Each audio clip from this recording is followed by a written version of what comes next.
Hooray for Hollywood! Hello there, I am Stan the Movie Man, and this is my WIMZ.com movie review for August 2018. This month I went to see Mile 22. It stars Mark Wahlberg, Lauren Cohan, Iko Uwais, Ronda Rousey, John Malkovich, and more. It is the story of a super secret covert operative team called Overwatch that is completely buried under various layers of secrecy. So buried, in fact, that when the members of Overwatch take a mission, they have to sign letters of resignation from whatever government organization they are tied to hide their presence. In an unnamed Southeast Asian country, James Silva, played by Mark Wahlberg, and his partner Alice Kerr, played by Lauren Cohan, are told that an asset has walked in off the street. It's a guy named Lee Noor, played by Iko Uwais. And he has information about the location of some nuclear material that could be used to make up to 5 nuclear bombs.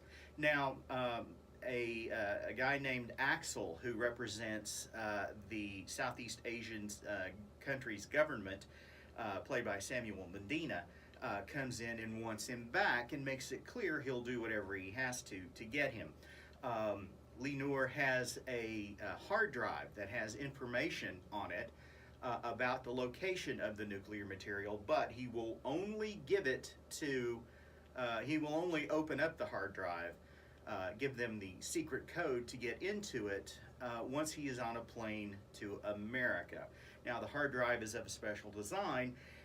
It is self-destructing, and after 8 hours, it will be useless. Now, Axel and his troops are doing whatever they can to stop Silva, Kerr, and Noor from getting on a plane that is heading to America.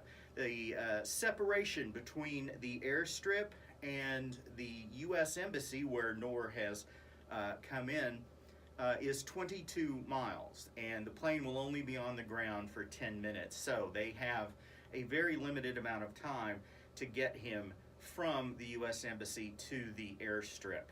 And of course, things do not go at all as planned. This movie is supposed to be the beginning of a multi-platform franchise of movies, online streaming TV shows, and more. Here's why I don't think that's going to happen. It's not very good. While the story is basically interesting, and what happens over the course of the story could have been in a good movie, it just doesn't happen to be in one.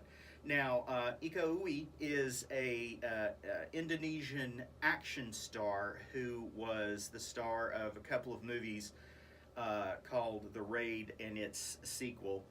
He is a brilliant choreographer of fight scenes, very martial arts oriented, and he has a couple of really good fights in this movie. Here's the biggest problem with his action scenes, most of which he choreographed. It is shot in a style that literally gave me a headache. It is lots of quick cuts, shaky camera, far too close to the action, and it's almost impossible to tell exactly what is happening. Now, in his movie The Raid, that is an action masterpiece. If you haven't seen The Raid, you owe it to yourself, if you enjoy martial arts films, to see The Raid. It is shot beautifully, and it isn't the kind of frenetic action that makes it almost impossible to see what's happening. In Mile 22, yeah, it's just not shot very well, wasting what is essentially violent ballet by shooting it the way it is shot. Also, I just wanted Mark Wahlberg to shut up. His character has some personality quirks that are supposed to make him good for this particular job he's in, but just on a personal level, I just wanted to shove a sock in his mouth. He goes on these long speeches explaining things to people that they already understand, but he's doing it for emphasis. And I just wanted to smack him. I wanted the character to just be quiet and do his job. The rest of the action scenes are perfectly fine, but it's shot in a kind of confusing style. It's edited like a music video. This is the fourth collaboration between Mark Wahlberg and the director Peter Berg, and they've done better work. The Mile 22 is just it's just choppy and confusing, and again, I just wanted Wahlberg to shut up. And that's why I am giving Mile 22 2 guitars. Go to WIMZ.com in the blogs section to check out my full review of Mile 22. You can see my weekly reviews at StanTheMovieMan.com.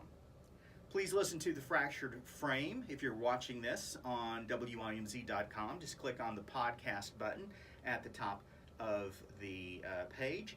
That will take you to a podcast some friends of mine and I do, where we discuss the latest in movies, TV, and streaming news. You can also get that on the podcast app of your choice. You can follow me on Twitter at MovieManStan, and you can send emails to me, StanTheMovieMan123 @gmail.com. Till next time, later.